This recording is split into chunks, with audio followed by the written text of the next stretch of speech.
per diciamo così, capire che tutte le lingue insomma siano a posto. Okay, for the English speaking speakers, sorry, we ask you again today to pick up your mobile phone and point to the QR code that it's behind us and try to connect to the translation system to access the translation. We will make a test today to check that everything is okay. Para los que hablan español, les pedimos que hagan la conexión con su móvil en questo código QR que está en mi espalda, ¿ok? Para que se hará una prueba si todo funciona bien en ese momento. E para os que falam português, pedimos que com os vossos telemóveis se liguem através do código QR que está aqui nas minhas costas, nas nossas costas, e faremos um teste daqui a pouco com a Giulia a falar italiano e para testar.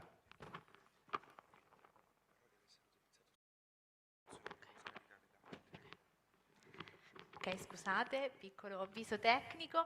Alle mie spalle vedete sempre la password della Wi-Fi che è importante utilizzare soltanto per ascoltare le traduzioni, quindi non ci scaricate file, non fate altre cose perché altrimenti non regge, però potete utilizzarla per ascoltare le traduzioni, ok? Okay, Julie was saying that you also can see on the screen the Wi-Fi password that allows you, with the Wi-Fi Grand Valdoco, that allows you to connect to the internet, of course, to access the translation platform. Está el password en el ecrán para que se puedan conectar a la Wi-Fi para poder acceder al sistema de traducción. Está aqui no ecrã, password para que possam conectar-se à internet e, claro, para aceder ao sistema de tradução. Okay? Grande Valdoco, 31 de gennaio di 88. Ok, se ci siamo proviamo a fare una prova e quindi iniziando dallo spagnolo, adesso il traduttore parlerà e vediamo se riuscite a sentire correttamente.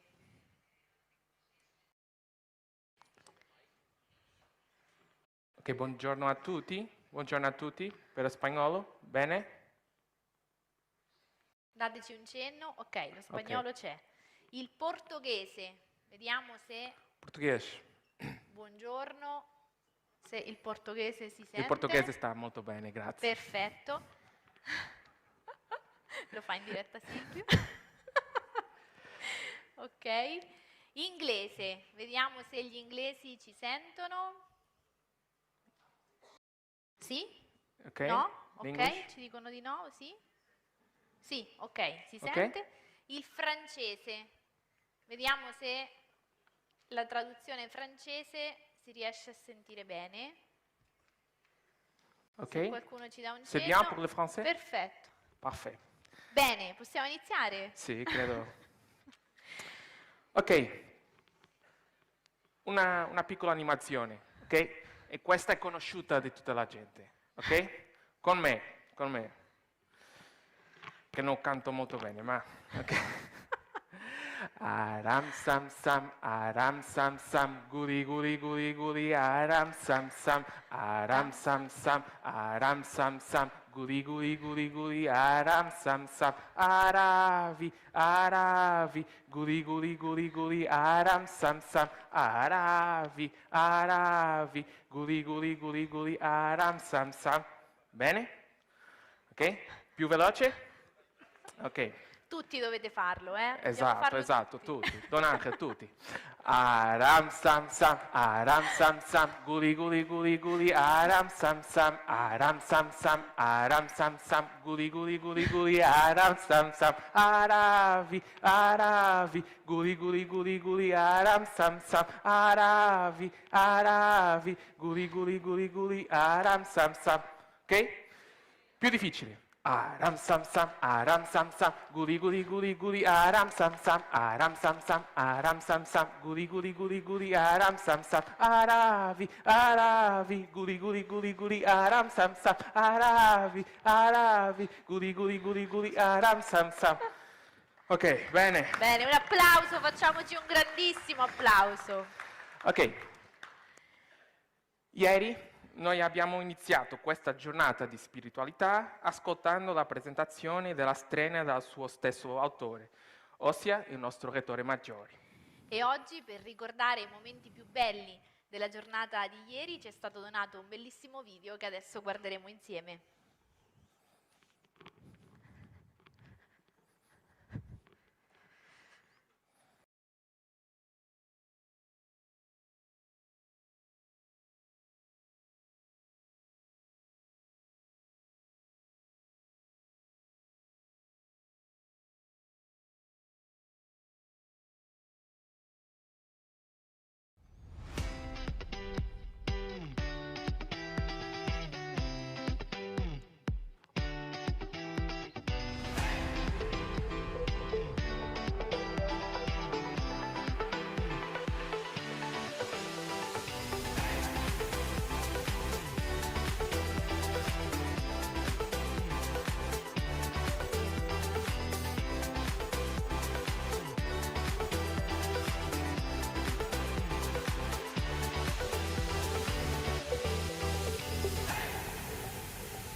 Buongiorno a tutti quanti stanno arrivando alla Casa Salesiana di Valdocco per celebrare queste 42esime giornate di spiritualità della famiglia salesiana. Benvenuti, welcome, bienvenidos, benvindos, bienvenue.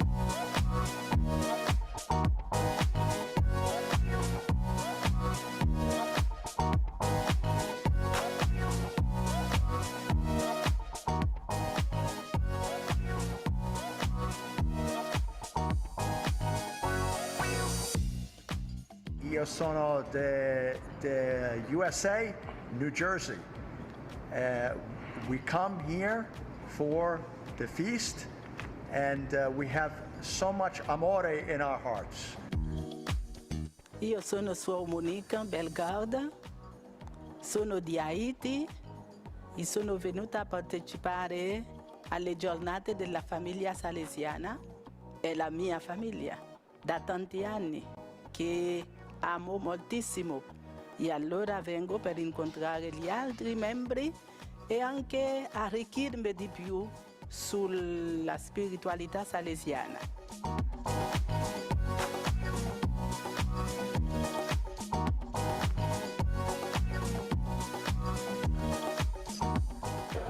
Ciao a tutti, sono Graziella della Fraternità Contemplativa Maria di Nazareth. Sono contenta di essere qua, la 20 volte più o meno che partecipo e aspetto veramente che il sogno di Dio per la famiglia salesiana lo realizziamo tutti insieme, in comunione, in complementarietà e con tanta gioia. Sono Concetto Di Rosa, vengo dalla Sicilia e da diversi anni che vengo, ho perso il conto. Vengo qua perché c'è qualcuno che mi aspetta ogni anno. Grande Don Bosco, ce l'ho nel sangue.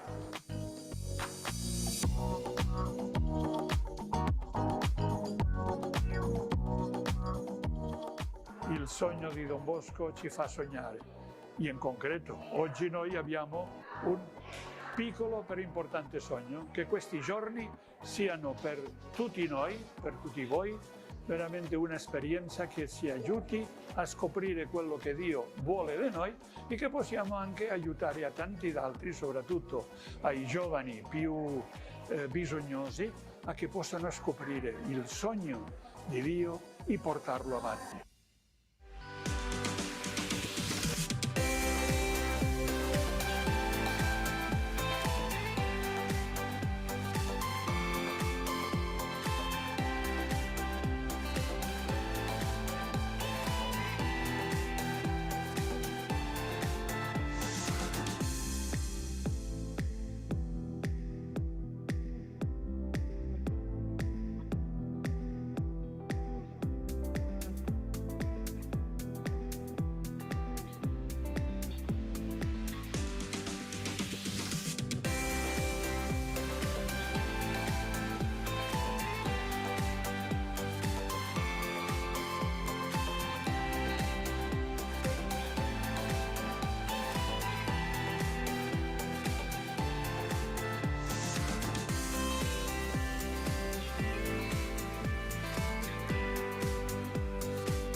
sono certo che l'ispettore Don Leo ci darà il benvenuto a casa sua. Carissime e carissimi componenti della famiglia salesiana, Eminenza Reverendissima, Don Angel, Madre Chiara, tutti i presenti, è per me un grande onore darvi il benvenuto qui a Valdocco, nella casa di Don Bosco. Apri il nostro cuore a Cristo, sostieni il nostro impegno in questa società.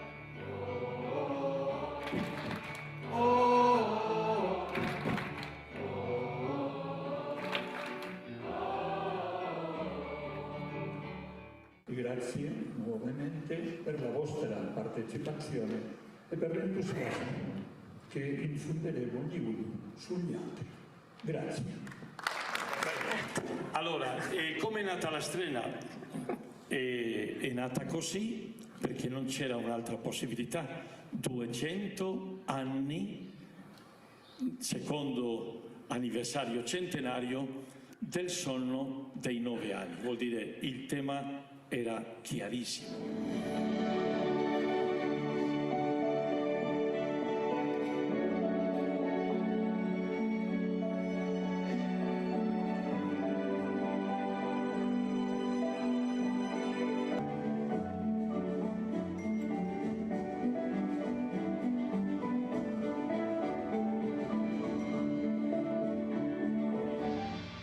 È vero che sarà l'ultima, un po' di nostalgia, perché tante cose sono già... La nostra presenza ha tanto senso e di nuovo dico, e tutto si gioca nella fede. Io credo tanto che se noi famiglia salesiana continuiamo a riscaldare i nostri cuori e i cuori delle nostre istituzioni, dico di nuovo, attenti a non cadere nella tentazione della paura ante le difficoltà. Non è vero che mi sto preparando per... Io continuo con la mia vita come salesiano di Don Bosco. È vero che qualche volta ho dovuto andare a quello stato, lo stato più piccolo del mondo. Soltanto questo, però lo dico perché sembra che sto preparando una strategia. No, l'unica strategia, continuo a dire, la fede nel Signore Gesù, servire agli altri, essere prudenti e buono sempre e basta.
Bene, è sempre bello rivedersi. Io approfitterei per ringraziare ancora una volta Ime Comunicazioni, che sta facendo un lavoro grandissimo, e Piero Giordano, che ha realizzato questo video. Facciamo un applauso grande. Forte applauso.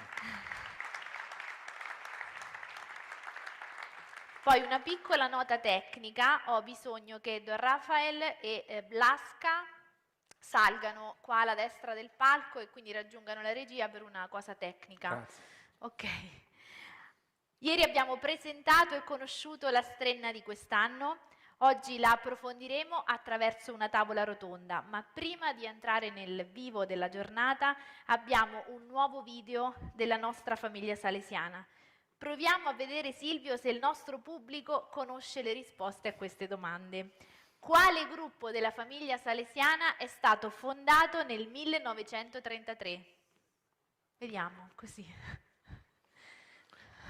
Un altro indizio. Diamo un altro indizio. È stato fondato da Monsignor Giuseppe Cognata. Ok, qualcuno alza la mano. Sì, sono le Salesiane Oblate del Sacro Cuore di Gesù. Conosciamo meglio guardando i loro video. Un applauso.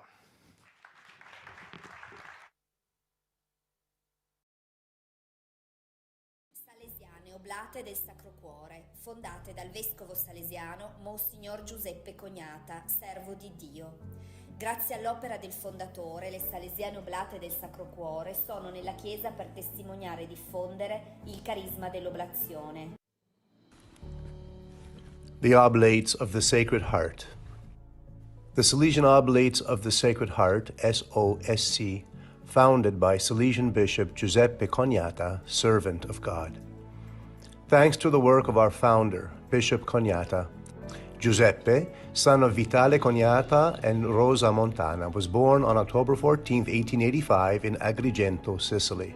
In 1897, he entered San Basilio Salesian College in Randazzo, in Catania, Sicily, and here young Peppino's Salesian vocation blossomed. On May 6, 1905, he professed his first vows as a Salesian of Don Bosco.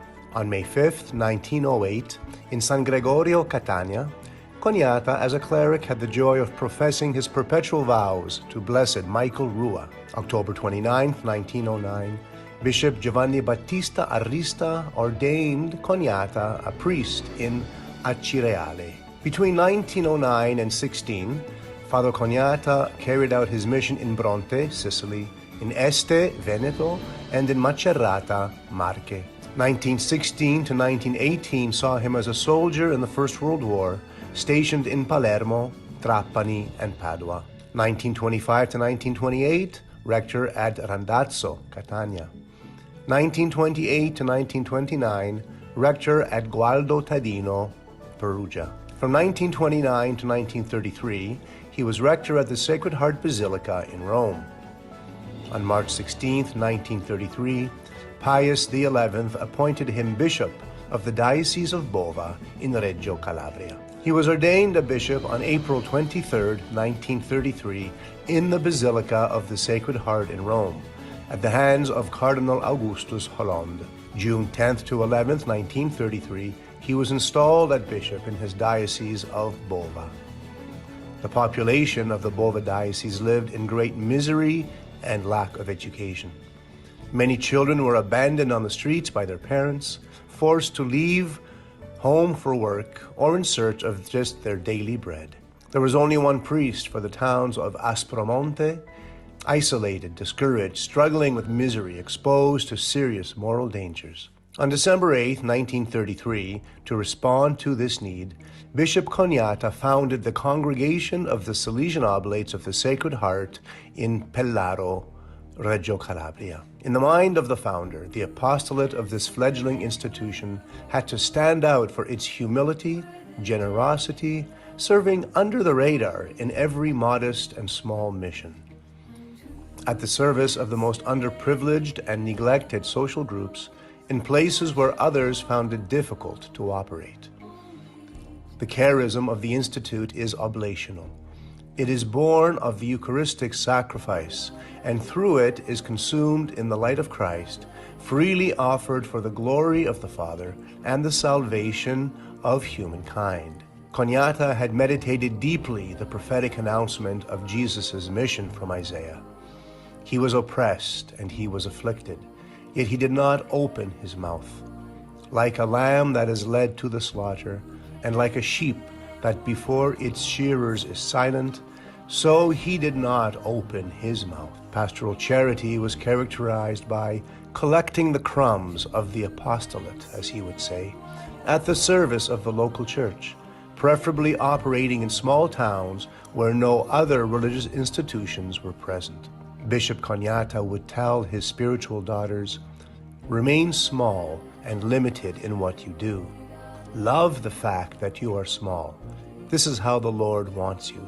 Missionaries without the applause of the people, in towns most in need of spiritual help. The oblates are dedicated to the education of children and youth in oratories, catechesis, schools, workshops, summer missions, and with widespread activities for families. Their educational method and style of work and prayer are typically Salesian: the preventive system, pastoral charity, simplicity, joy, unshakable faith, and family spirit. Between 1936 and 1938, the Institute, led by Bishop Coniata, expanded considerably, extending its pastoral activity into the various regions of southern Italy. Some members of the clergy began to criticize and oppose Bishop Coniata, accusing and slandering him in the Vatican circles. Pope Pius XI became aware of this and firmly defended Bishop Coniata, comparing his situation to a thorn stuck in his side that hindered his bold and courageous ministry. In the eye of the storm, the situation worsened with the opening of their mission in Casal Bruciato in Rome in 1937, an estate owned by Baron Fassini, a supporter of the fascist regime. Following moral scandals, this work was closed by the ecclesiastical authority at the request of Bishop Coniata. This triggered a fierce campaign of revenge against Coniata, led by none other than the religious women who had been expelled for their indiscipline and disobedience, and also by Baron Fassini. On December 20th, 1939, the Holy Office, on the basis of false accusations, declared their condemnation of Coniata. He was removed as Bishop of Bova, perpetually suspended from the episcopal order, dismissed as founder of the Salesian Oblates of the Sacred Heart. On January 5th, 1940, Bishop Coniata released his official communication regarding the judgment of December 20th, 1939. The Divine Master, in his infinite love, has approached us through his sufferings, reaching fulfillment on the cross. By this means, he invites us to draw close to him in order to establish intimate union with his divinity. For 12 years, between 1940 and 1952, Coniata was welcomed into the Salesian houses in Trento for 1 year, and then 11 years at Rovereto. Between 1952 and 1972, he resided in the Salesian house of Castello di Godego in Treviso, where he would remain until his death. Throughout these years, he found Bishop Antonio Mistrorigo to be a good friend and defender of his innocence. Per crucem ad lucem. On April 8, 1962, Pope John XXIII reinstated Coniata to the Episcopal Order. On August 6, 1963, Pope Paul VI assigned Bishop Coniata to the titular seat of Farsalo in Greece. Between 1963 and 1965, Coniata participated in the Second Vatican Council. On July 22, 1972, he died in Pellaro in Reggio Calabria, the place where the Salesian Oblate missionary movement had begun.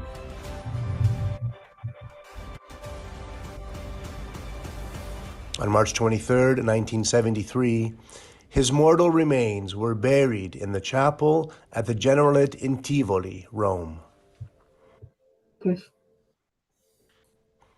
misericordias Domini in aeternum cantabo. Today, the pastoral activity of the Salesian Oblates of the Sacred Heart is at the service of young people, children, the sick, vocational animation, liturgical animation, and family ministry. The birth of the ALOS movement, the Salesian Lay Oblates Association. ALOS is a lay movement affiliated with the Salesian Oblates of the Sacred Heart, whose members live their Christian faith in the world, following the Oblate Salesian spirit, witnessing to their baptismal vocation and spreading the gospel of charity. Inspired by Christ, the Oblate, they participate in the life of the Church with a missionary spirit to promote love for neighbor and Christian conduct.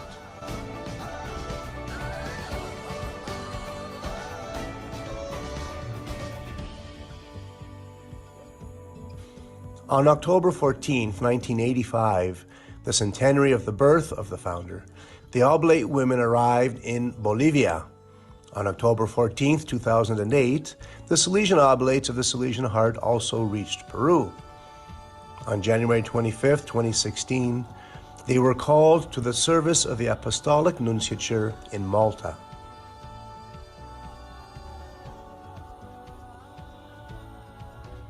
April 15, 2020, the Congregation for the Causes of Saints announced that the Holy Father, Pope Francis, had given his consent to the opening of the cause of beatification of Bishop Giuseppe Cognata, SDB, Bishop of Bova. December 12, 2020, saw the opening of the diocesan inquiry in Tivoli, Rome. October 1st, 2020, the diocesan inquiry was concluded at the shrine of Our Lady of Fatima in Rome.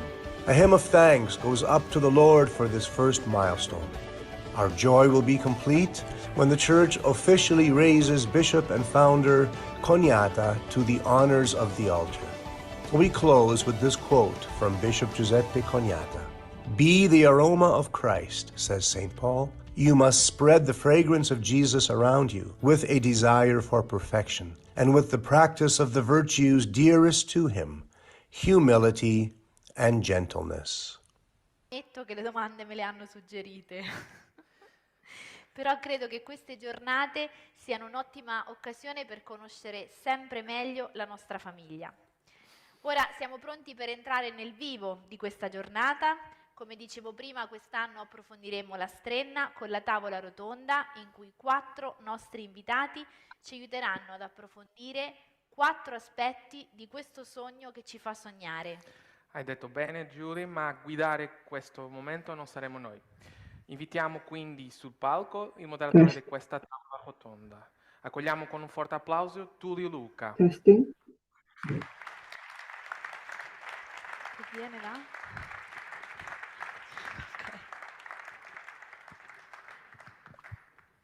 Testing. Tullio, ti lasciamo ora la parola chiedendoti di chiamare e presentare i nostri 4 invitati della famiglia salesiana. Un applauso di nuovo a Tullio.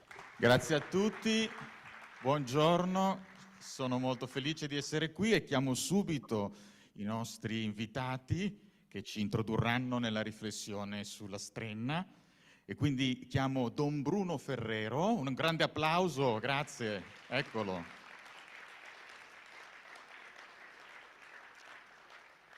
La dottoressa Emilce Cuda, un applauso per cortesia, incoraggiamo, dov'è la dottoressa? Ecco la dottoressa. Don Rafael Bejarano, il salesiano.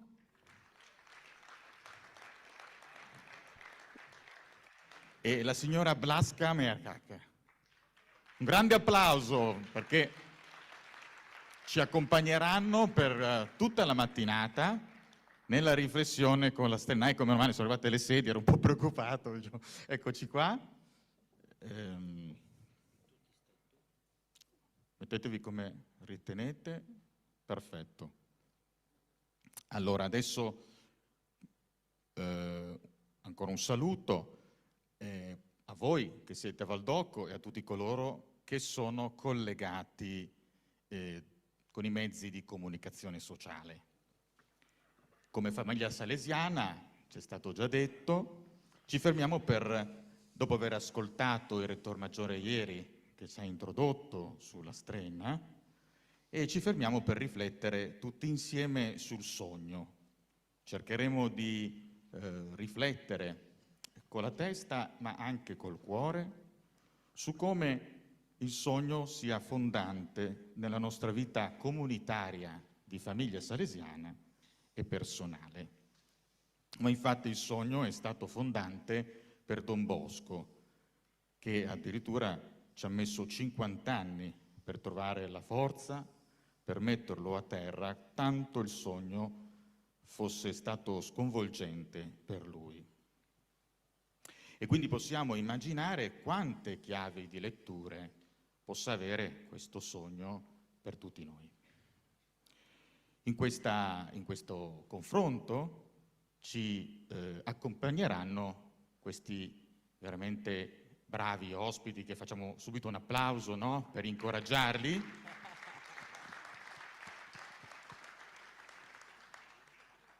Ciascuno di loro in questo primo momento avranno uno spazio per introdurvi un po' al loro argomento, e per questo motivo do subito la parola a Don Bruno Ferrero. Ora, Don Bruno Ferrero lo conosciamo, però ecco, lo ricordiamo, prete salesiano, attualmente dirige il bollettino salesiano, mensile di oltre 500.000 di copie. È appassionato di temi educativi, ha fondato, lavorato in diverse riviste e periodici educativi. Ma forse Don Bruno è più noto come scrittore di libri a carattere educativo, libri di storie brevi per il risveglio spirituale degli adulti e soprattutto libri di fiabe e racconti per insegnanti e catechisti che vogliono comunicare con i bambini e i ragazzi, libri che hanno avuto una grande diffusione e che sono stati tradotti in tante lingue. Ecco, Don Bruno, lasciamo a te iniziare questo bel momento. Grazie. Un applauso ancora. Grazie. Grazie. Spero si senta bene, perché ero in una parrocchia qui vicino dove sono stato tanti anni, quando è venuto il cardinale per la visita ufficiale, con tutto ben vestito, ha cominciato la messa con il cappello, tutte quelle cose che hanno, con molta solennità, nel nome del Padre, e poi anche lui ha cominciato a trafficare con questo aggeggio e dice: c'è qualcosa col microfono, e tutta la gente: è con il tuo spirito. Io mi fido del mio spirito. Seguirò quello che è scritto anche sul libretto come aiuto per i traduttori, così è più semplice. Poi nella seconda parte si può tranquillamente così allargare un po' l'argomento. Quello che mi interessa è il tema vocazione. Il titolo che ho messo è Genesi di una vocazione. E come è nata questa vocazione di San Giovanni Bosco? Così nascono le nostre vocazioni. E non bisogna mai dimenticarlo. La vocazione è la cosa più importante che esiste nella vita di ogni persona. Allora, 200 anni fa, un ragazzino di 9 anni che era povero, a volte ci dimentichiamo di quanto fosse povera la situazione e malandata a quel tempo, e come mamma Margherita fosse carica di debiti, ed era sotto processo e nessuno, se non i suoi fratelli, l'hanno aiutata. Quando si va a vedere la casetta del Colle, molti si dimenticano di una cosa che ha una fortissima analogia poi con Valdocco. Se la guardate bene, quella che era soltanto un deposito di attrezzi agricoli non ha la parete di fondo, è soltanto una tettoia appoggiata alla casa che sta dietro. Sarà lo stesso per la prima Cappella Pinardi, senza la parete di fondo. È il segno della povertà assoluta. E così era per questo ragazzino, e fece questo sogno. Lo raccontò al mattino a madre, nonna, fratelli, che la presero tutti sul ridere. E la nonna, che era la più saggia della casa, concluse: non bisogna badare ai sogni. Molti anni dopo, questo ragazzino, diventato adulto, scriverà: io ero del parere di mia nonna, tuttavia non mi fu mai possibile togliermi quel sogno dalla mente. È una frase di un'importanza unica. Quel sogno rimarrà per sempre perché gli darà la forma di quello che lui diventa. Perché non era un sogno come tanti altri. Si dice i sogni muoiono all'alba, questo non è morto all'alba e non è morto mai, che adesso è il nostro e non lo faremo morire. Allora, alcune cose semplici. Il primo è un ordine. A volte si dimentica che è un ordine. Gesù, quando passa e chiama i suoi discepoli, dice: seguimi. Cosa dice a Levi, che è seduto tranquillo? Alzati, andiamo. Non fa lungo discorso. È lo stesso così. Don Lemoine racconta il sogno. Questo sogno sarà raccontato in 1000 modi, non in un modo soltanto. E tornerà tante volte nella vita di Don Bosco. E lo riassume così Don Lemoine. Gli era parso di vedere il Divin Salvatore vestito di bianco, raggiante per luce splendidissima, in atto di guidare una turba innumerabile di giovani. Rivolto a lui aveagli detto: vieni qua, mettiti alla testa di questi fanciulli e guidali tu stesso, non fai complimenti. Dice: vieni qui e guidali. Ma io non sono capace, rispondeva Giovanni. Quante volte dirà: è difficile, come faccio? Il Divin Salvatore, insistente imperiosamente, è un bellissimo aggettivo, imperioso è questo comando, finché Giovanni si pose a capo di quella moltitudine di ragazzi e cominciò a guidarli, giusto il comando che era gli stato fatto. È esattamente come il seguimi di Gesù. Seguimi. È anche un ordine, non un invito semplice. Secondo, questo è il segreto della gioia, ed è bello il quadretto. A chi lo va a raccontare tutto contento questo bambino? Dobbiamo, penso, spesso ricorrere alle testimonianze dei processi diocesani, anche di Gesù, dove persone che l'hanno conosciuto dicono quello che hanno visto e sentito e sono sotto giuramento. E dice Don Rua, al processo di beatificazione: mi raccontò Lucia Turco, appartenente a famiglia dove Don Bosco si recava sovente a trattenersi coi di lei fratelli, cioè i suoi piccoli compagni di gioco, e glielo dice, e sentite come lo dice: lo videro arrivare più giulivo del solito. Interrogato quale ne fosse la causa, rispose che nella notte aveva avuto un sogno che tutto l'aveva rallegrato. Era felice di quello che aveva sognato. Allora la gioia è la seconda cosa, è la gioia vera. E terzo, perché questa gioia nasce dalla risposta che si dà. La domanda è uguale per tutti, quando si nasce. Bene, vuoi una vita qualunque o vuoi cambiare il mondo? Tutti hanno questa domanda. Cosa vuoi, una vita qualunque? Vedremo, Don Bosco cambierà il mondo. Il termine Wonka, il film Wonka, a cui magari mi riferirò anche dopo, alla fine finisce proprio così. Bene, adesso andiamo a cambiare il mondo. Credo che anche un convegno come questo dovrebbe finire così. Andiamo a cambiare il mondo adesso, perché questo era quello che chiede in fondo il sogno. Magari della vocazione possiamo poi ancora parlare. Perché, come dice Frank, c'è il senso della vita, e va bene, quella è una cosa filosofica bella grande, perché siamo qui e dove andiamo, ma la cosa più importante è il senso nella vita, quello di tutti i giorni. E c'è un termometro unico per sapere se abbiamo azzeccato la vocazione. Se quando ti alzi al mattino sei felice di quello che ti aspetta e di quello che devi fare, hai la vocazione giusta. Quarto, è un segno dall'alto.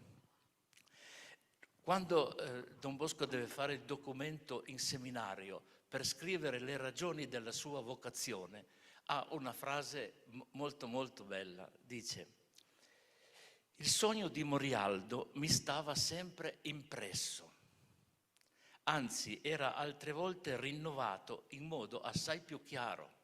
Il sogno tornerà e sarà sempre più chiaro, fino alla fine in quel bellissimo sogno che è quello di Barcellona. Quello è da rileggere tutti i giorni, quanto è bello per quello che significa anche per Don Bosco. Lui aveva benissimo riconosciuto la Madonna e Gesù, non è che si chiedeva ma chi sono quelli che mi hanno parlato. Lui lo sapeva chi gli aveva parlato, l'aveva capito benissimo, però è ancora abbastanza umile, dice io non so però se avrò la forza di fare tutto questo, però non è ancora arrivato a capire che l'ordine è chiaro, ma piano piano lui si fida e va avanti. C'è un quinto elemento, l'assistenza continua. Intesi poi da altri che egli chiese, sempre la testimonianza di Lemoine questa, come farò io ad aver cura di tante pecore e tanti agnelli? Dove troverò i pascoli per mantenerli? È molto intelligente, Giovannino Bosco, e sa che questa è una gran difficoltà. Passerà la vita a cercare il modo di mantenere i tanti agnelli. E credo che molti salesiani oggi stanno facendo la stessa cosa, riuscire a trovare il modo di mantenere tanti, non solo giovani e poveri e fragili che sono sbandati. La signora gli rispose, questo è told John, quasi il nostro motto. and this has to be really like our motto, do not be afraid, I will assist you. And then she disappeared. Don't be afraid. How many times the gospel tells us, do not be afraid. Sixth point, this teacher who helps Don Bosco constantly is a mother, but also a teacher, especially in the times of Don Bosco Maestra, a teacher were all the leaders, whether you were a doctor or a pharmacist, the ones who were able to guide. But especially this maestra was a woman and she was a mother.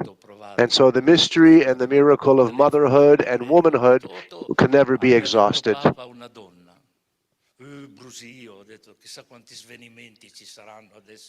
So he's telling a story, the word went around that they voted a woman to be Pope.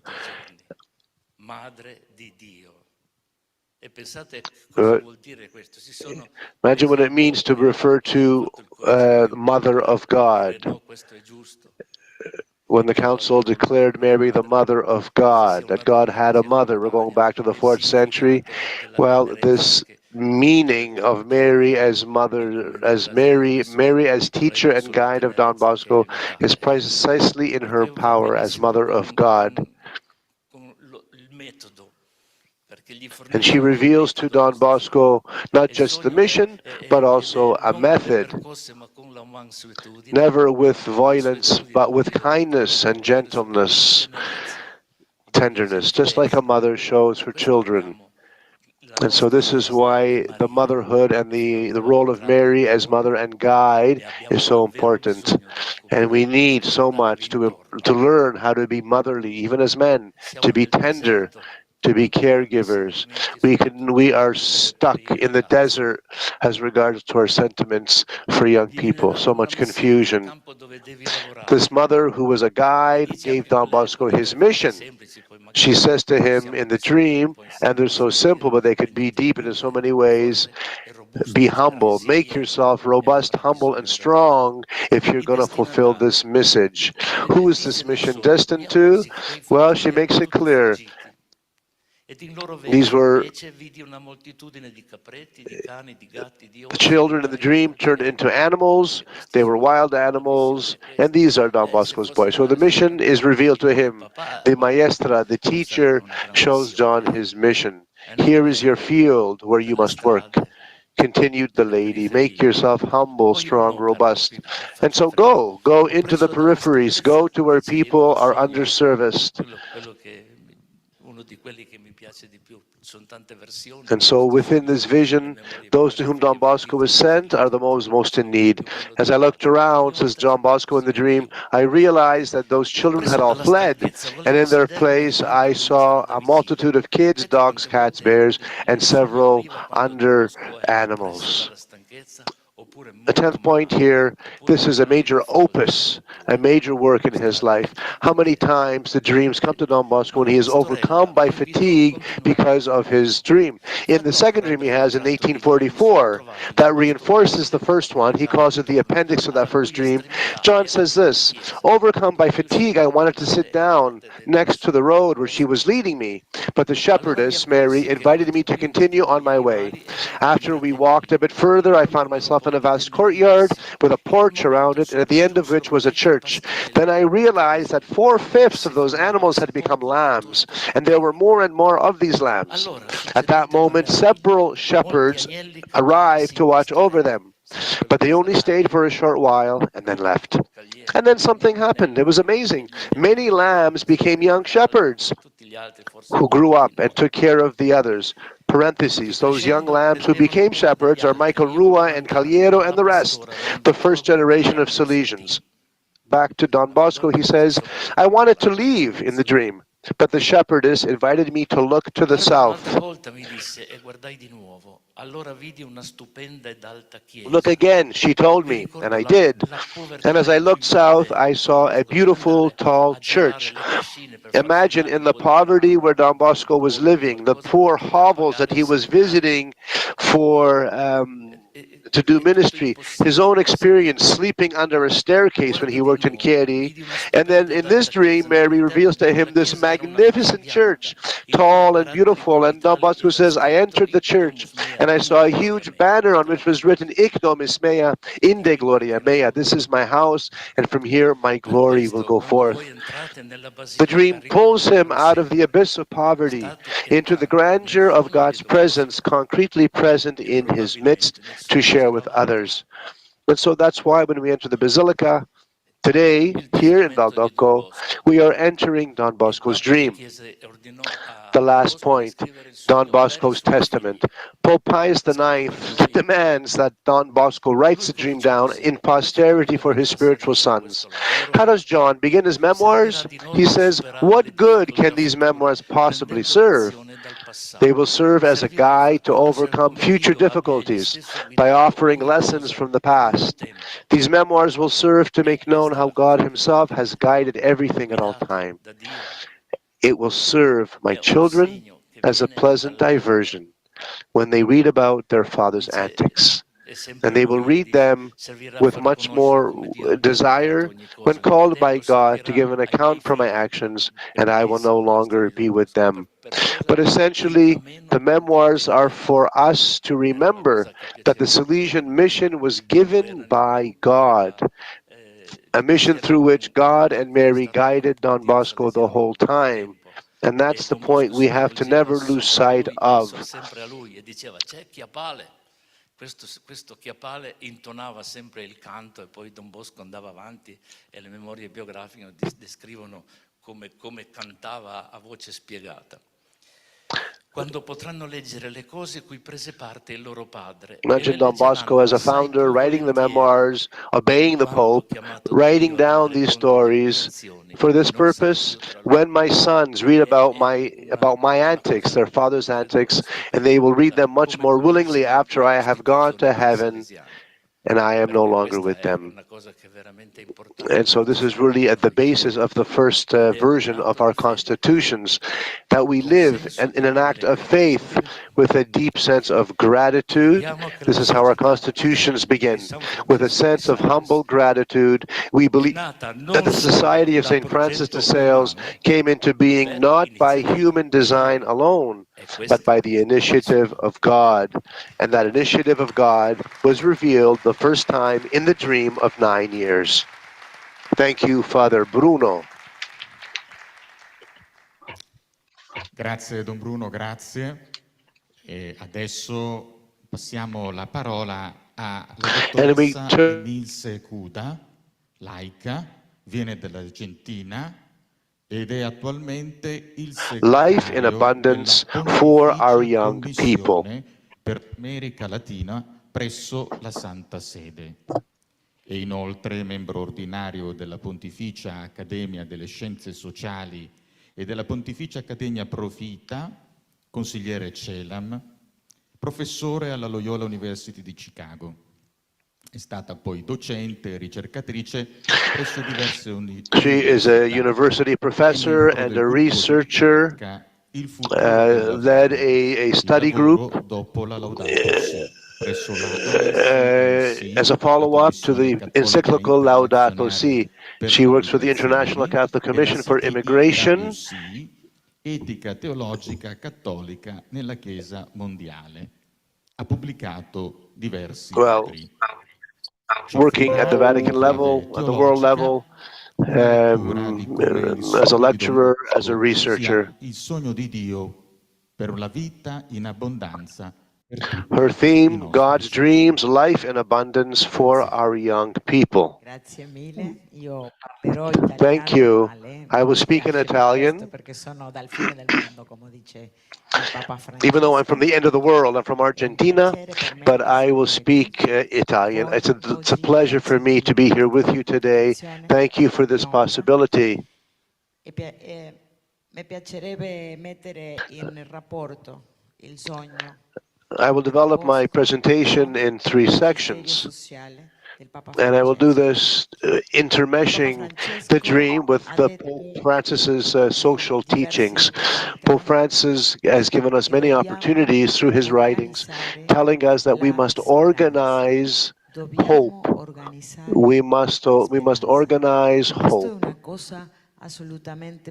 This is absolutely very, very deep, and it's not easy to understand unless we can't understand it unless we accept that God has a dream for each one of us. God's dream for each one of us is that we be the image of God, that each of us can be the image of God. To be the image of God means to have a dignified life. Because we speak about the dream, we speak about the meaning of the dream, we try to concretize the dream. But what is it we're trying to concretize per se? How do we understand what dream is? Can we listen to the dream and understand what our young people are dreaming today, wherever we come from? I have listened to many young people. One young man from Haiti, a little country in Latin America, and all he could tell me was this: we have no life, we have no life, we have no life. That's all he could say. He repeated it. When I told him, when I, as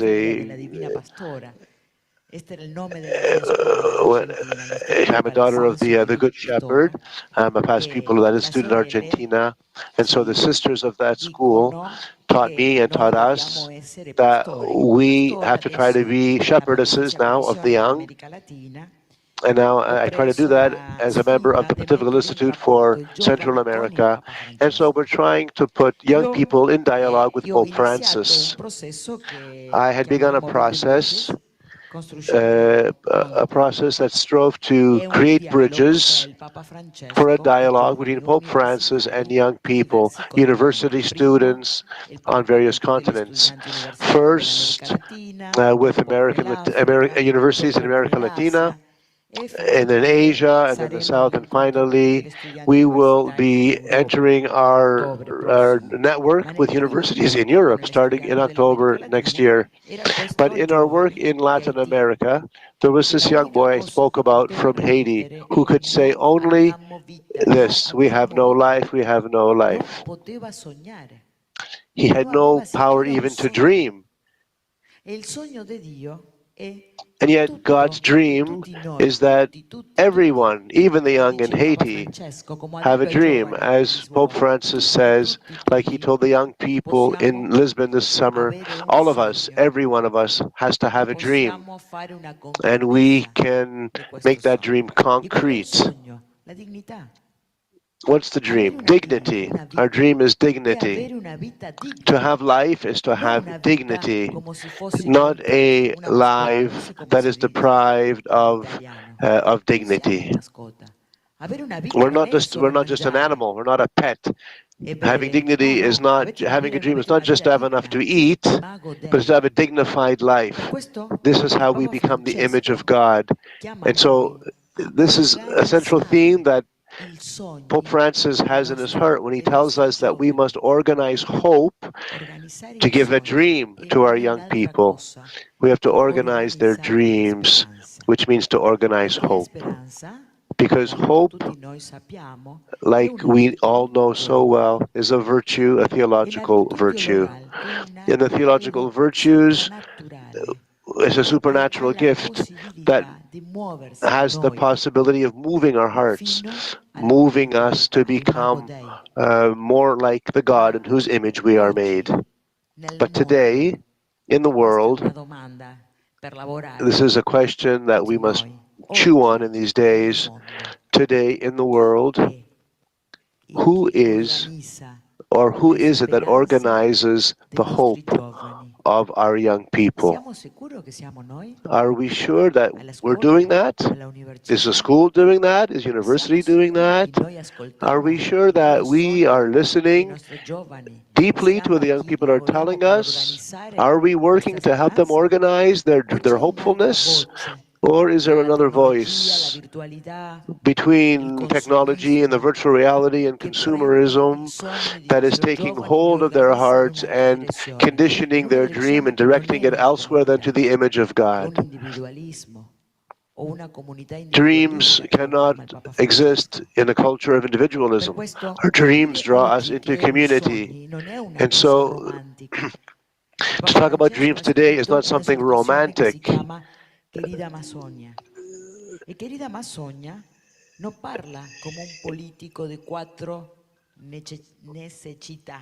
No? La politica He's not speaking, the Holy Father doesn't speak about the, as a politician. Pope Francis does not speak as a politician. He speaks about four dreams. Four dreams. This is very important because these four dreams move in the heart of a person. The dream that moves a person forward isn't a necessity. It's a dynamism of hope that grows from inside. Muove a unirsi per salvarsi, dice il Papa Francesco.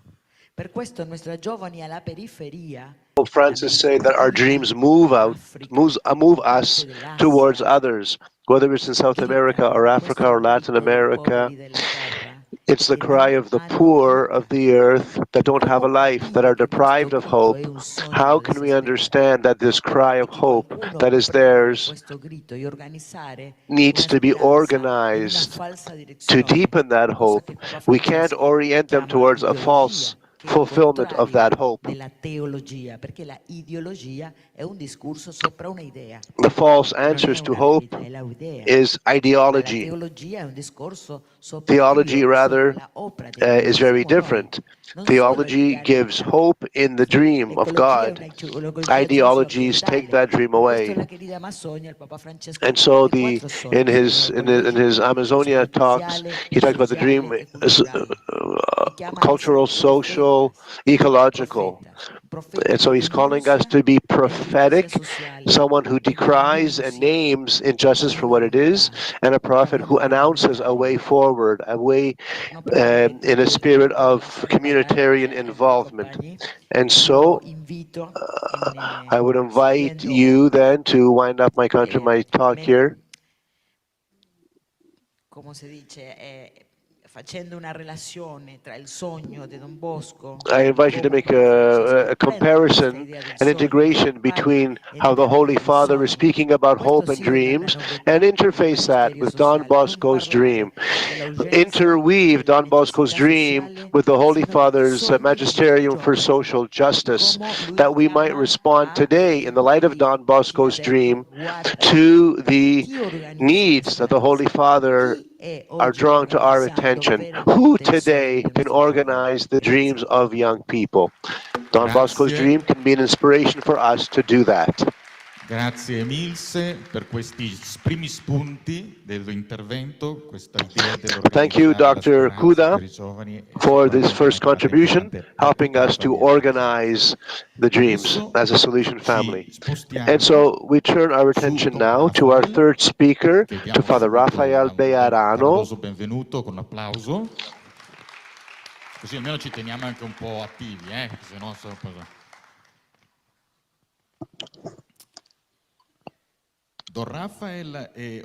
Father Rafael is originally from Colombia. He's a member of the youth ministry department here at the General in Rome. And he's responsible for young people at risk. His Salesian experience brought him to work with many young people, lay people, innovating the way we do the region and innovating our outreach within the region for young people on the peripheries. Seeing in the poverty of the young the opportunity for a construction of a plan of action for the integral human development of young people. Today, Father Rafael will offer a reflection on how the dream can guide us not only personally, but also at a community level for each of our family member groups gathered and represented here today, all of whom are dedicated in some way to the youth ministry. So, thank you and welcome everybody. I am also delighted and very honored to be with you today in these spiritual Salesian Family Spirituality Days. Send my greetings to my fellow Roundtable conference givers and all of you who are participating. As Father Bruno said, the dream revealed to Don Bosco a course, and the Holy Mother gave her indications, concrete indications on the mission and on the method. And then the attitude he needs: make yourself robust, humble, and strong to live this mission. Also, Dr. Kuda called us to help organize the hope of the young. That's what the magisterium of Pope Francis is, to organize the hope of the young. And so our mission as Salesian family members, our spiritual offspring of Don Bosco, and our forefathers and mothers, working together not just personally, but also institutionally. And in these days in which we live, remember, each morning, which is now a habit in our spiritual family days, we take time to recognize the work being brought forward by the various groups of our Salesian family, and always we present what the groups do at the level, at the institutional level, and how this work of theirs, this institutional work, realizes a change in the world, in the society in which they work, in the culture where they are present, because the transformation of the world for the better is what the dream of Don Bosco is about. Wherever we are concretely present and working is where the dream continues to live. And so today, I want to speak about this. What are some of the institutional challenges facing us so that each family of the Salesian family might move forward together in a sense of unity, responding to the challenges of today? A lot of studies have found in this proposal of Don Bosco to be an agenda-setting plan for Don Bosco. That is, make yourself robust, humble, and strong, pointing out the direction of Don Bosco's mission. So today, I would like to propose an update to this plan according to the reality of today's Salesian family. Not so much at a personal level, but at a community and institutional level. Since the mission entrusted to us in the law of each institute or group is addressed to its members who make up that corporate group. This is a corporate activity. We are not acting personally within our family members groups. I'm suggesting that we place each Salesian family group that we belong to in the position of John's dream at age 9. And so be humble. Be humble. Humility allows us to detach ourselves from ourselves, to get out of the confinement to which our interests subject us, and to turn our regard towards others, towards our neighbor. As a church, it urges us to go towards the other, as Pope Francis has insisted on so many times, to be a church that goes out, and how he himself has reinforced in the concept of social friendship that accompanies the synodal approach. And so having a sense, a concern for the other, thinking of the other, establishing healthy and inclusive relationships that lead us to give energy to the various societies in which we live as spaces of human warmth. This is social friendship. Humanity has undergone a very difficult process of change of mentality, change of eras, change of policies. The way in which people and peoples relate to each other has also changed. But it seems that the propensity for war, discrimination, xenophobia, the maltreatment and the abuse of those who are different, of those who do not know each other, has not changed in the human heart. How long will it take to move towards a deeply rooted justice and peace for all? What processes still need to be activated in today's world to overcome the hatred that leads us to indifference and situations of violence?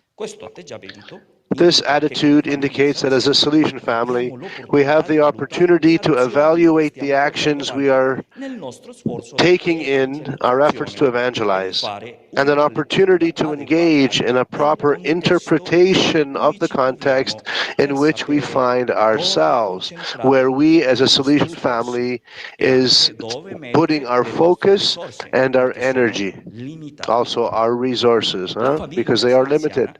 The Salesian family seeks to respond to the needs of young people and communities in the different forms of suffering that affect them.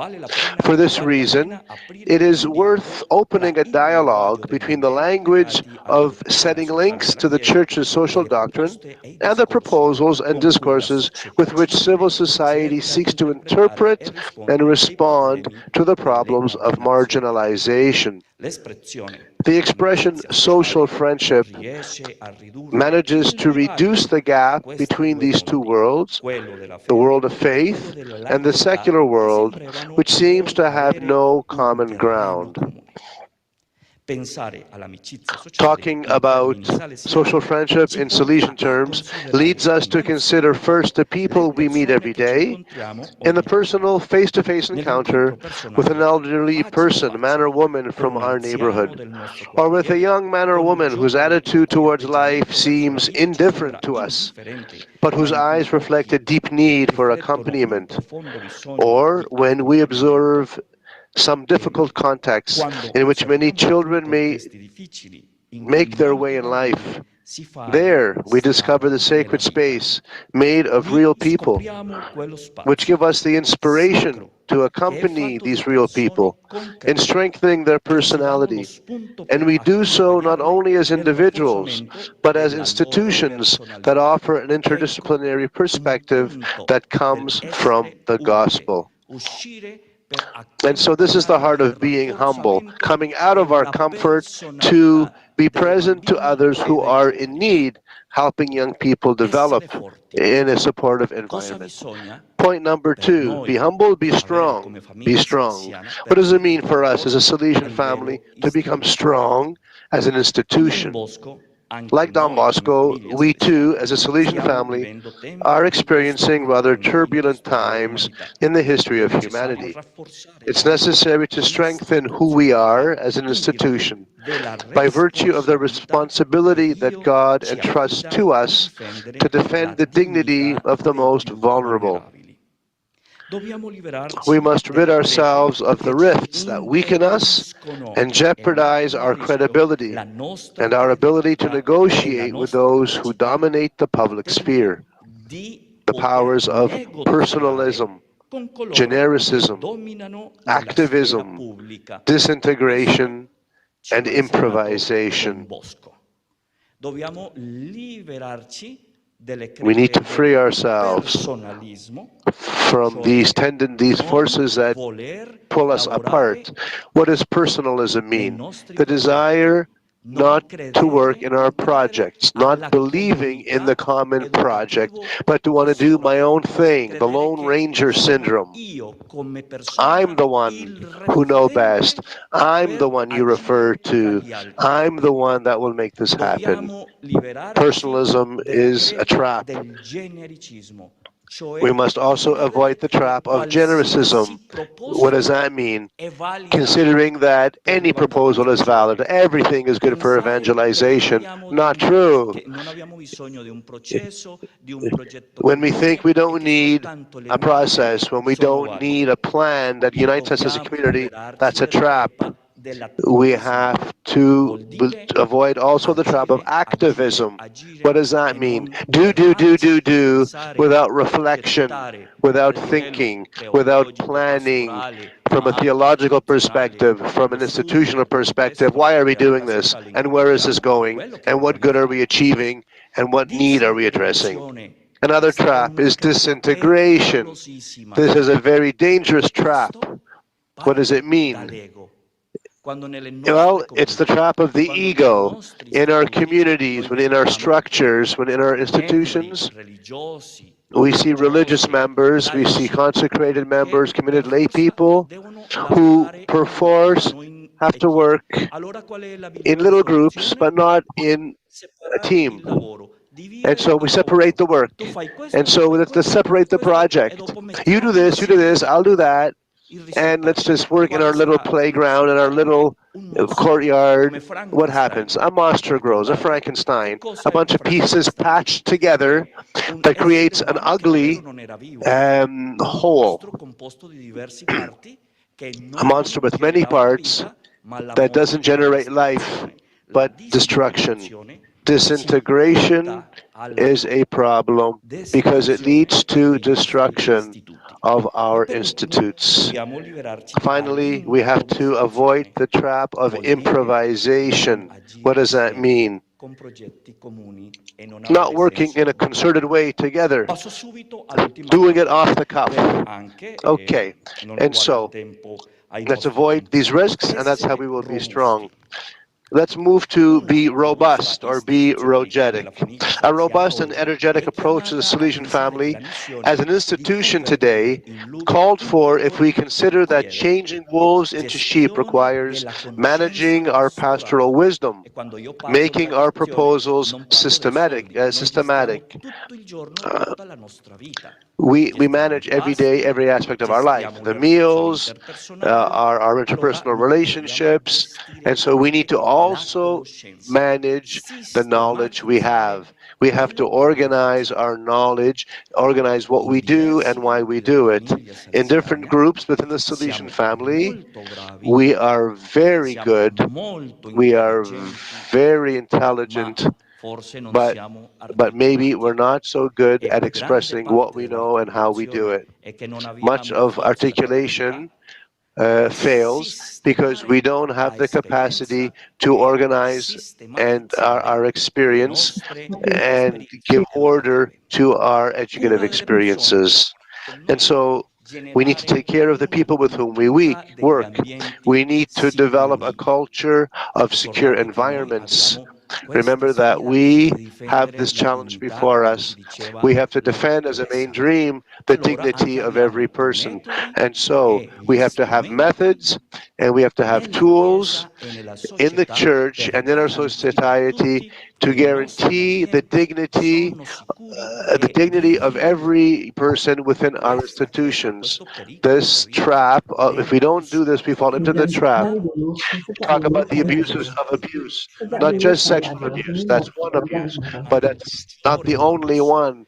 but for an equally poisonous abuse that many religious and Salesian family member groups is the disease and the abuse of the conscience of the other, the abuse of the spirituality of the other. And so we have to work together to guarantee dignity even in these areas and to guarantee this dignity as an institution through the processes, through the awareness that we are a community for the salvation of all.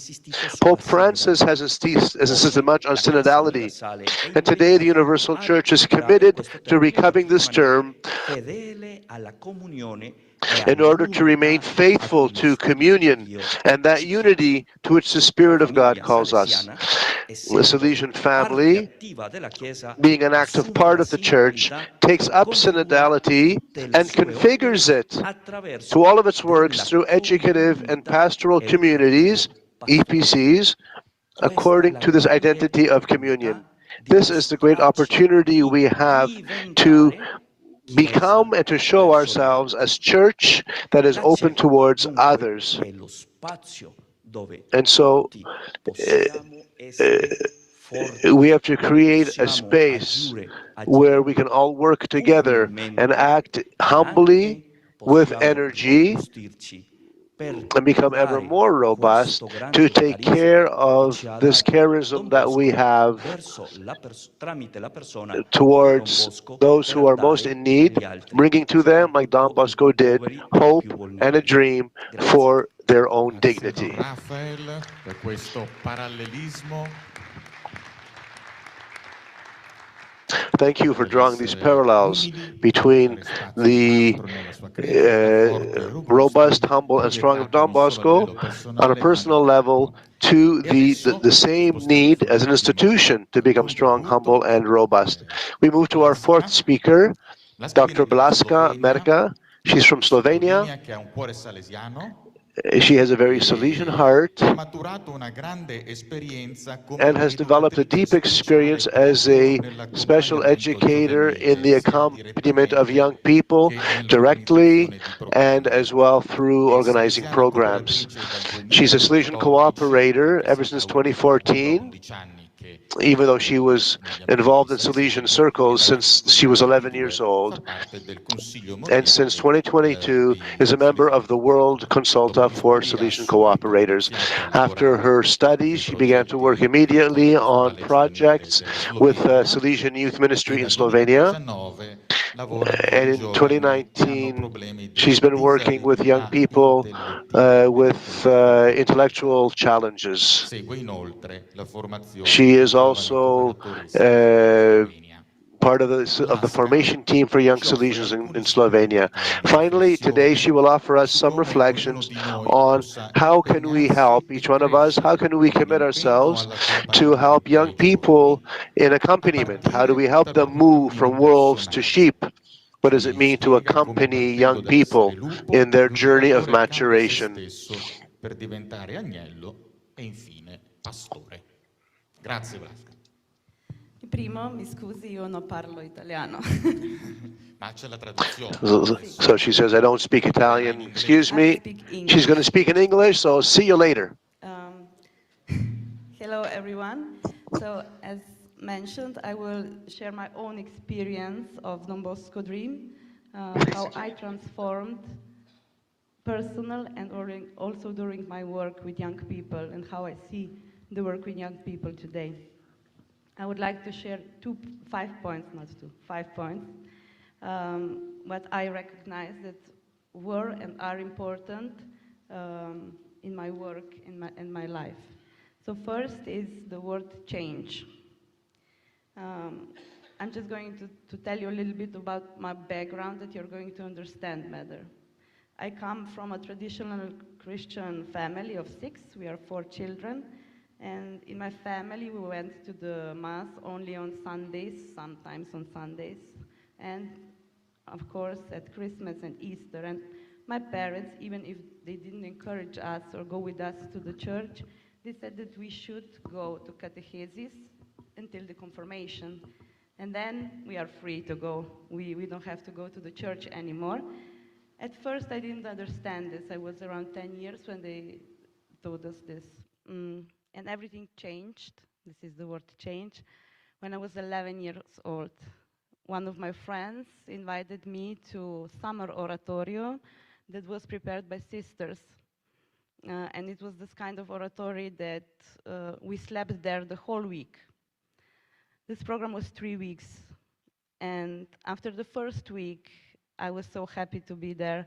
It was the first time that I heard about Don Bosco, about Mary, help of Christians, because I only know Mary. And also the first time that I met the sisters. And it was so strong, this experience, that I went home and I begged my parents to let me go to another week also. And because I can be really stubborn, and I was fighting like the wolves in Don Bosco dreams, they let me go. Not only the second week, but also the third week. So 3 weeks of oratory, I think it was enough that I had the desire for more. I wanted to know more about Don Bosco, Mary, help of Christians. I want to know more. So that's why the sisters, I believe they recognized something in me. They invited me to all the programs that they prepared. So I was sheep by the sisters, but at home I was a wolf because I had to fight with my parents all the time that I could go. But I managed. Then the second word I want to share with you is companion. When I was 15 years old, I went to high school, and my classmates were also part of the group that were going to sisters. And for me, it was easier than to go to the programs because I said to my parents, okay, I'm going with my friends. I didn't mention the sisters. I was also then animator, and I want to point out one great leader that was leading our group. It was Sister Moica Pipan. She was 4 years. She was the one where I really felt that she heard me. She wanted me to do well. She gave us the opportunity to be a leader. She trusted us. Sometimes she was also our personal chauffeur. But she was really there for us. She loved what we loved. She guided me, but still she let me, at the end, choose my own path. I think it's also important for the educators to leave the freedom to choose.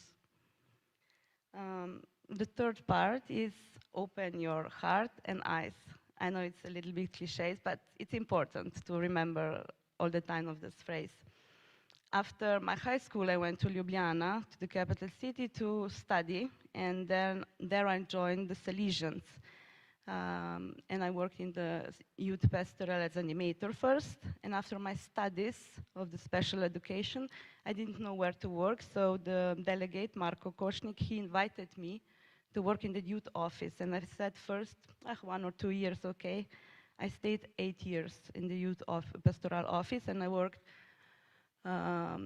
with young people, with animators. What was really important for me was that I had time to meet them.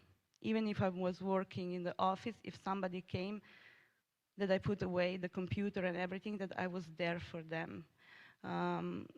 So my goal was to be with the young people and work with and for them. And I remember during this period of time, one sister came to the office. I was alone. And she said, Blaszka, you have a Salesian heart. And then she pointed out of the office and she said, but this is not the field of your work. And I was like, what? I like to work here. I like to work with young people. This is my field of work. Because I didn't understand. After some years now, I understand that I'm not for the office. But it was really stuck with me. And also now when I reflected the dream, because Mother Mary said to Don Bosco, this is your field. And in me, for me, it was the different way around. The fourth point is being authentic. I learned that young people can really, really, really catch up when you're not authentic and sincere. Don't pretend to be something that you're not. Don't pretend that you love something of the young people if you're not. You can also tell them, look, I don't like this stuff. But you just don't pretend. Now when I work with young people with disabilities, with behavioral issues, and so they really test me a lot about being authentic. But even if it's difficult, I try to be sincere with them. I also tell them, look, I have a bad day today. Just be sincere. Don't fake it. Even if we are educators, even if we are part of the Salesian family, we don't have the advantage or privilege of that we are always sincere, authentic, and happy. We don't. And the last point, that sometimes it's difficult. It's difficult to accept that sometimes it doesn't go like we expected or we wanted because of our own egoism. And Don Bosco gave us a great example that he didn't work alone. He worked together with others, but he had also a great teacher, and he gave the teacher also to us. Listen to the teacher. I'm talking about Mary. Okay. I have to speak slowly. Do you repeat everything? No? It's okay. Okay. About Mary. Now I lost my words. No. So he gave us a teacher, and I work in the public dormitory. We are not talking about God, but I try to show them God and Mary, and they ask also then about it. But I wanted to tell that if it's difficult, sometimes I have this challenge to face some young person who is in distress, who is angry. And before I meet this young person, before I go to the room, I always pray. Not because, oh, this is going to be miraculous, no, because when I'm facing this young person, I'm not facing him alone. I go with my teacher. I always say, Mother, Heart of Christian, pray for me, guide me, and just help me. And sometimes it works, sometimes it doesn't. Just for the end, because we don't have time anymore. Through my experience and through the young people that I met, I'm really hopeful for our Salesian family, because we have so much to offer, and we have so much to give to the world and the young people. And if we receive this legacy, don't hold it by yourself, okay? Give it to others. Thank you. Grazie Blasca per questa sintesi che si vede proprio che non è qualcosa che abbiamo letto, ma è qualcosa che viviamo, e questo è sempre molto, molto bello. And so thank you for all of you who gave us this this morning of discussion, of reflections, very rich and very, very diversified. You were all excellent, very generous, and so now we have a little less time for our small group work. But I want to leave you each with a small question. It's a question that was given to me for each of you. This is the hardest thing now.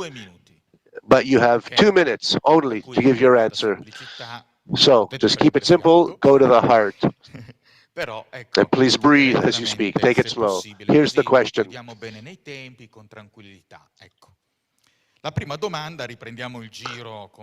First question to Father Bruno.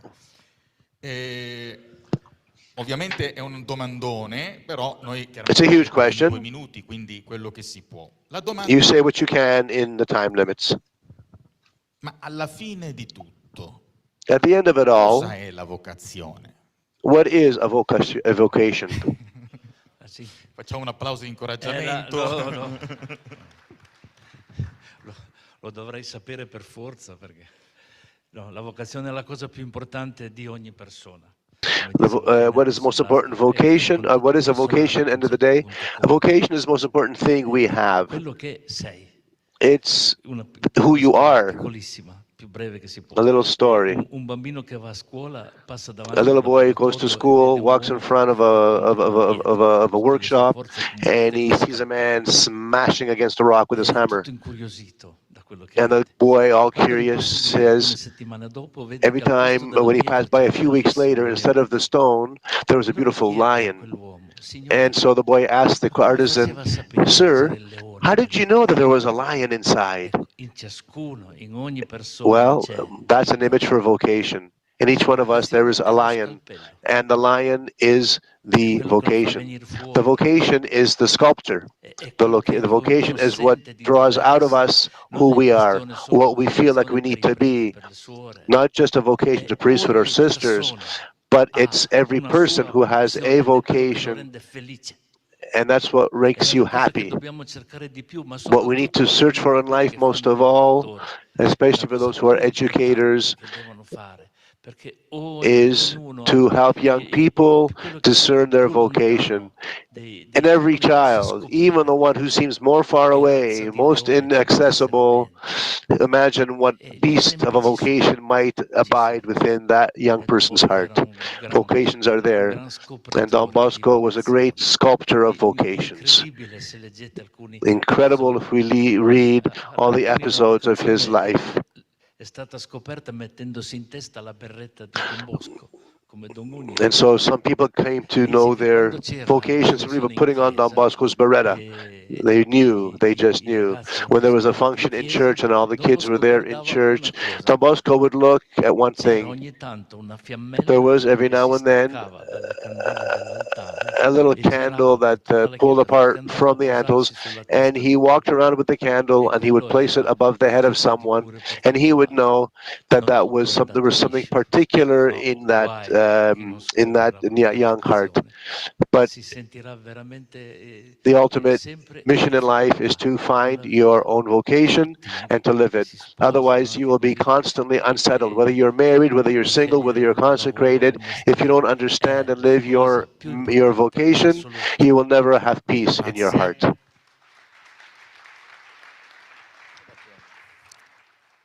Ed ora Question now to our second panelist, Dr. Emilce Kuda. ascoltandoti, come il sogno Listening di to Don you, Bosco I entra have to nella ask, giustizia sociale, how quello che does ci Don hanno Bosco's predicato? dream enter into social justice for young people? Pope Francis, on January 8th this year, gave a beautiful talk to the diplomatic corps at the Holy See. And he said to them, we are in a war, not just the wars we know about from the news in Ukraine, the Middle East, and Somalia, but he says,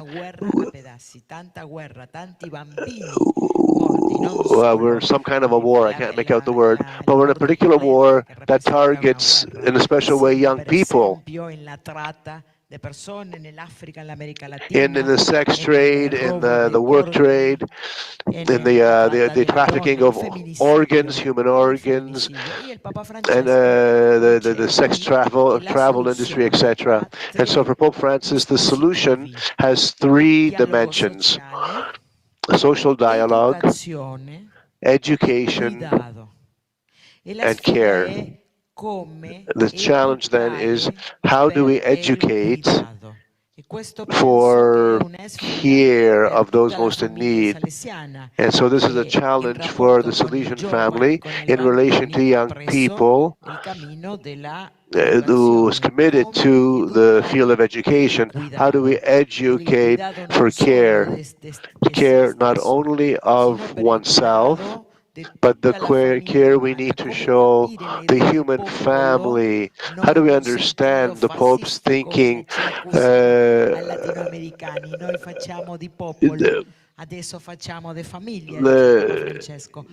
We have to create families. How do we take care of the environment of our common home?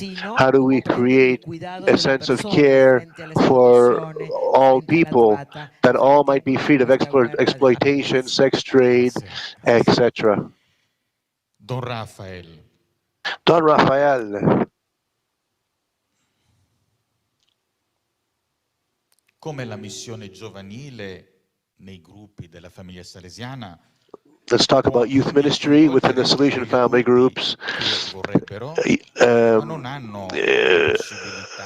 Many times we want to involve, many adults want to be involved in youth ministry, but they don't have the time or the way to be involved. What do you say to that? A very important attitude, which was in my second point, how do we become strong, has to do with learning other languages. As a Salesian family, we're a huge family. We are very auto-referential. We can put ourselves at the center. We have our language. We have our messages, but we tend to speak to ourselves. And it can be a block to the way we talk with civil society, with other members of the same Salesian family. And so there could be another trap that we can fall into. We become insular and non-communicative within the church, within the very Salesian family. And so the need then to learn the language of socialization, which allows us to be in dialogue with families, with social groups, with those who don't believe in God, but who share with us nonetheless our vision for the good of young people. And so we have to develop an attitude of learning more languages. When I'm standing before a young person, when I'm standing before an old person, when I'm standing before someone who doesn't believe, my attitude has to be one of Jesus. I need to look at that person in front of me, whoever it is.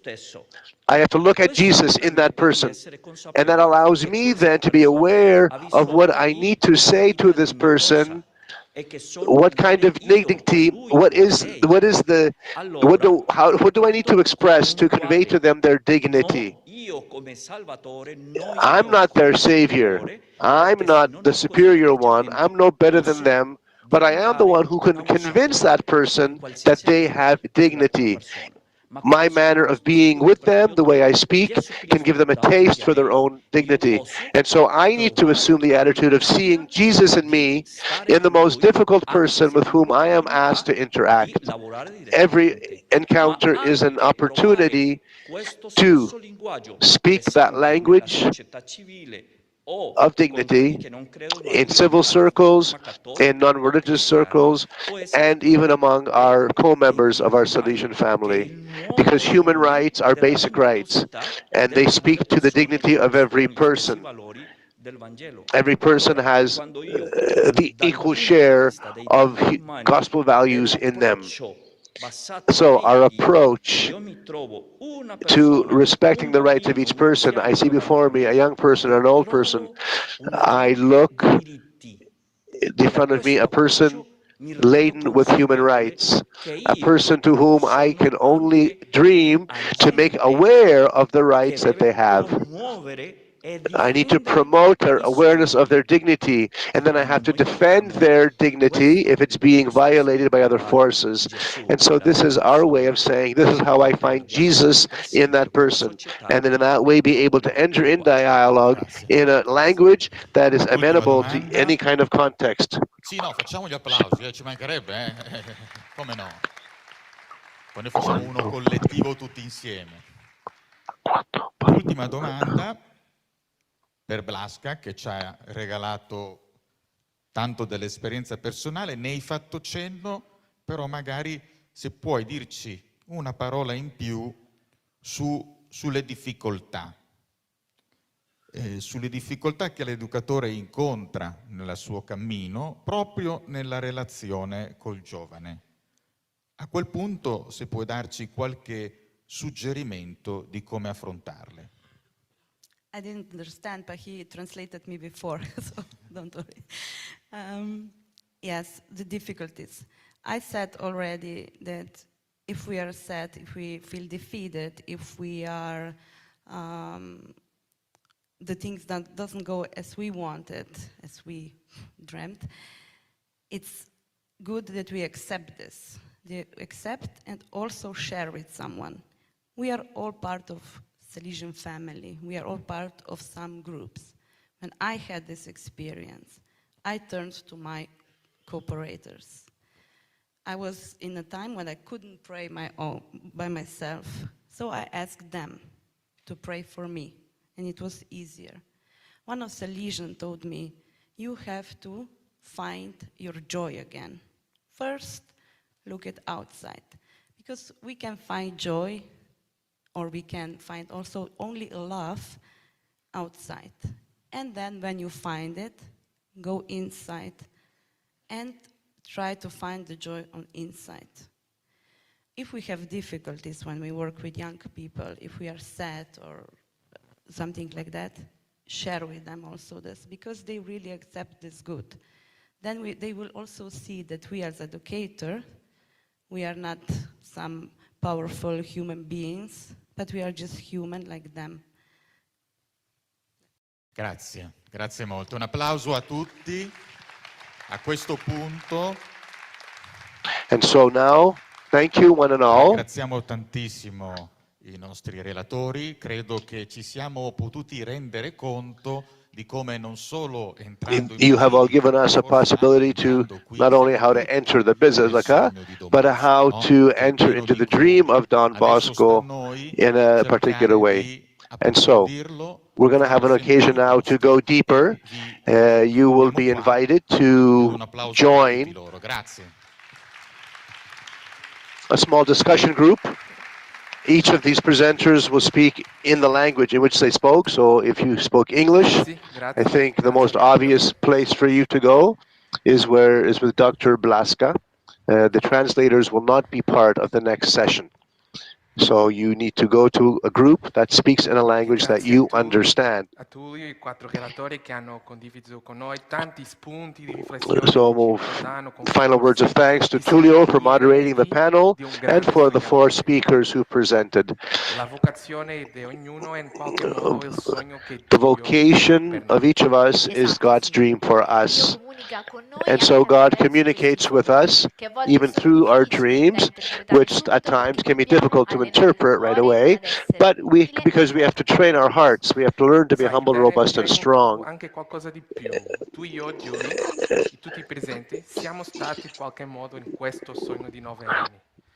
Imagine that each of us here are part of Don Bosco's dream, this dream that transforms wolves into sheep. Orgogliosa di far parte di questa famiglia con tanti membri, tutti così diversi. We're quoting some of the comments that were shared about this talk. I'm proud to be part of this family that allows so many possibilities for transforming the lives of the young. Final round of applause to recognize the good work done this morning.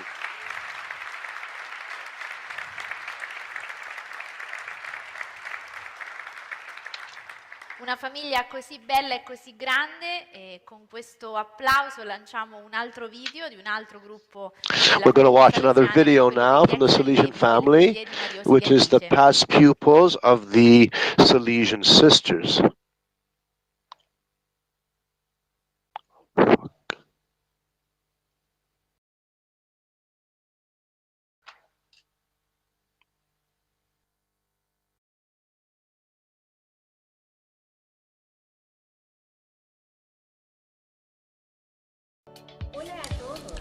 Hello everyone, welcome to this presentation of the Mornese Past Pupil World Confederation, Past Pupils of the Daughters of Mary Help of Christians, and the Mornese Association Onlus. In the next few minutes, we will take you on a journey through our commitment as lay people to the work of the Salesian sisters around the world. Inspired by our motto, hands in the world, roots in the heart. Let's get started.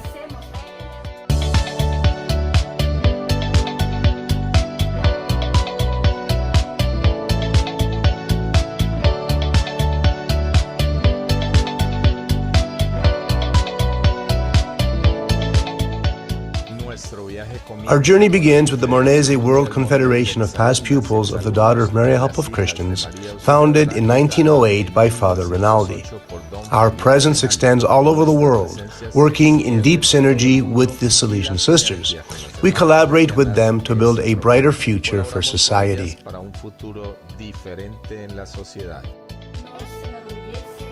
We are proud to say that we not only assist the Salesian mission, but we also actively participate in it through the Mornese Onlus Association.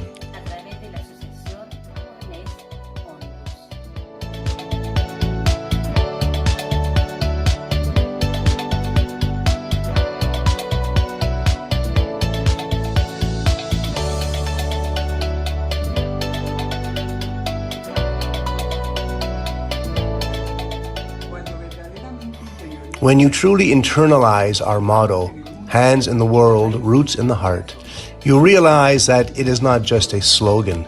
It is a call to action, to be a force for good in the world. Our partnership spans all continents and cultures. We are active on multiple fronts: education, healthcare, social services, and human rights advocacy. We work closely with our sisters. One of the missions we have is to help young people through... One of our missions is to help young people through scholarships, mentoring programs, and workshops, following Don Bosco's preventive system. But it's not just about classrooms. We are also deeply engaged in community development projects, providing clean water, working with youth, women, and families to help them develop their full potential, and creating safe spaces for those in need.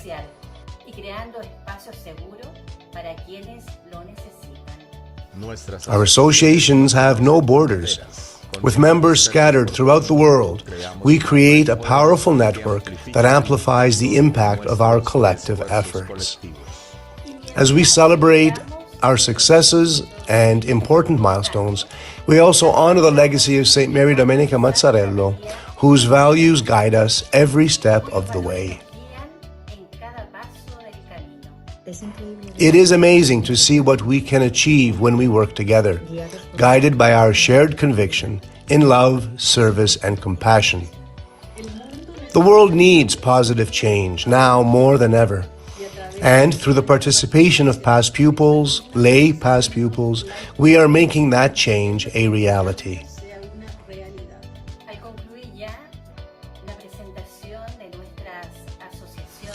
Our involvement in the Mornese World Confederation and Association of Past Pupils is not just a commitment,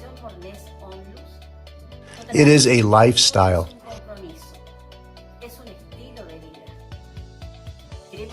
We want to make a difference by supporting children, young people, and women, putting into practice our motto, hands in the world, roots in the heart.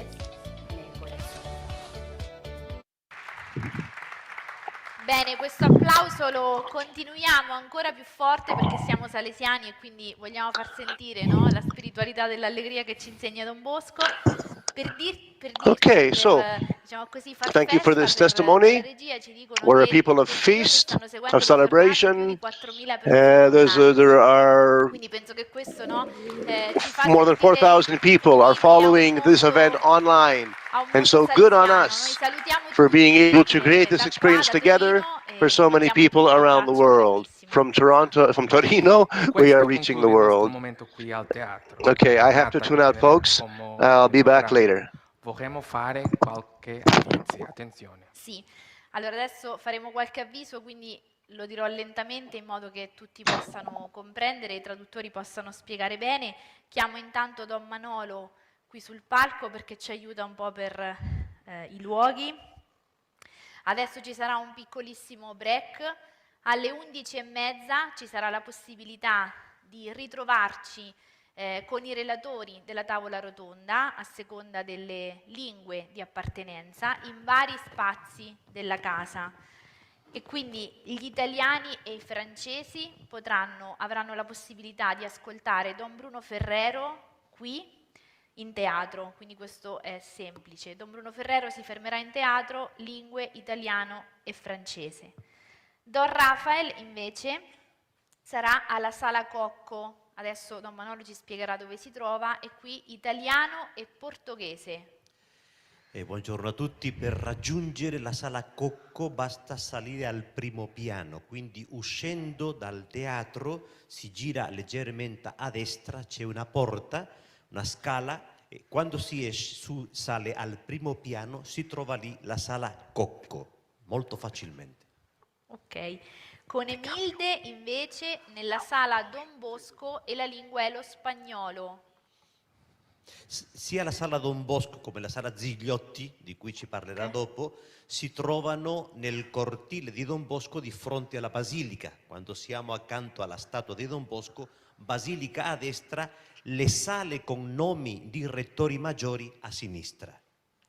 Ok, infatti con Blasca, lingua inglese, ci troveremo proprio nella Sala Zigliotti. Zigliotti, ok. Zigiotti, ok. Quindi lo ripeto, Don Bruno Ferrero si fermerà qui in teatro, lingue italiano-francese. Don Rafael, la Sala Cocco, italiano e portoghese.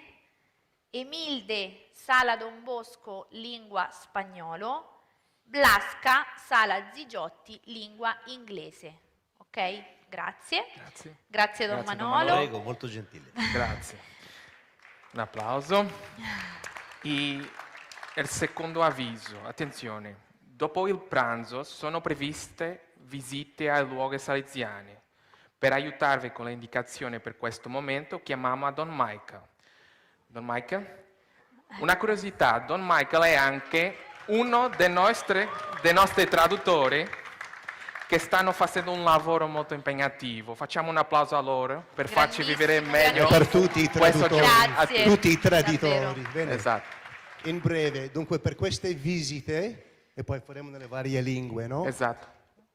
Sapete, abbiamo organizzato, no? Avete iscritti voi stessi nel gruppo che volete visitare, di partecipare. Prendete magari il badge e notate l'ovale più lungo, indica la visita che farete. Mi raccomando, per rispettare le guide e gli ambienti dove andiamo e voi stessi che avete scelto, andate a quella visita. Siamo in 400 quasi e se non ci dividiamo secondo quello che è previsto non si vive bene. Allora, vado avanti in italiano? In English. So the English group is very easy. What I'm talking about is the afternoon visits. There are only 2 English groups, so it's Più easier. lentamente ci dicono, un po' più lentamente. Slowly. Okay, English people, we're talking about the groups that you're going to have for your tours after lunch. There's only 2, either the Barolo Oratory or the museum. The message I'm giving is simply this. After lunch, we will go out for those visits. In the courtyard, there will be signs to tell you where to go. If you're in the museum group, you go to the museum and look for your group name with the leader who is there. If you're going to the Barolo, I will meet you near the bar Barolo, okay, in the courtyard. Okay, pour ceux qui parlent français, il n'y a qu'un groupe, donc c'est très facile. Vous allez vous aussi au musée sous le portique parce que le père Adolphe vous fera la visite là-bas. Puis, i portoghesi sono un gruppo, dunque anche loro vanno al museo. Ok, somos um grupo apenas, os portugueses, e vamos, de acordo com o que está no nosso crachá, para o museu. Bene, los hermanas di idioma spagnola. Ok, para... C'è 3 gruppi. 3 grupos. Museo, andate al museo. Los que van al museo se van al museo. Gruppo sotto il porticato. È sencillo. L'altro gruppo che fa Cotolengo. Altro gruppo a Cotolengo. Presso l'ingresso del museo missionario cioè presso il cancello grande del cortile. Van al museo missionario che sta cerca del patio. Okay? Se siete nel gruppo Basilica, se stanno nel gruppo che dice Basilica, il gruppo si trova all'ingresso laterale presso Versilia e Caravaggio. Ok, sí, los que están con ese grupo de la basílica se encuentran en el lado de la basílica junto de las estatuas de Versilia y Caravaggio. Bene? Per gli italiani il gruppo più numeroso è numeroso, dunque mi raccomando, fedeltà alla scelta fatta. Coloro del museo, sotto il porticato del museo, tipografia, trovate il signor Antonio presso la chiesa Francesco di Sales, che è all'angolo che va verso poi il fondo. Opera Barolo, bar Barolo. Poi Cotolengo, anche voi col gruppo spagnolo al cancello, cioè presso il museo museologico nel cortile. Tutti confusi? Tutto bene? Bene, più riusciamo ad organizzarci con grinta, più vediamo, perché dobbiamo star qua per la prossima sessione e saremo fedeli all'orario che ci è stato chiesto. Grazie. Grazie, Don Michael. Grazie. Non abbiamo finito con gli avvisi, quindi tenete ancora l'orecchio attento, perché quando torneremo dalle visite salesiane ci divideremo nuovamente per gruppi linguistici, ok? Come faccio a sapere in che gruppo mi trovo? Ce l'ho scritto sul pass, ok? Io per esempio ho ITA 8, ok? Portoghese 1. Portoghese 1, perfetto. Nel libretto, quindi in questo libretto, a pagina 22 troverete una tabella dove c'è scritto dove il gruppo che avete scritto nel pass si deve trovare, ok? C'è anche una cartina della casa con i luoghi, così questo ci aiuta a muoverci, ok? Per la casa, anche se poi ci saranno dei membri dell'equipe che daranno un po' una mano a chi non riesce a trovare la stanza, ok? Quindi guardo il gruppo sul pass e vedo la stanza dove devo andare. Questo per il pomeriggio. Okay, so she's showing you on page 23 of your booklet the layout of Valdocco to show you where the rooms are that you need to be. Okay, so we're... Ok, un ultimo avviso. Chiediamo ai moderatori e ai segretari dei gruppi The theater is the last one on the right, but the rest I think is clear. The rooms where you have to go for your sessions now are going towards the south end of the courtyard, moving towards the reception desk, the row of buildings moving along the east side of the courtyard. Okay, beyond the Don Bosco statue, all of the rooms with the names of the rectors major are there. That's where the next session is. Tutto bene? Vi auguriamo un buon proseguimento di giornata e vi salutiamo. Buon proseguimento. Bye bye. Adios.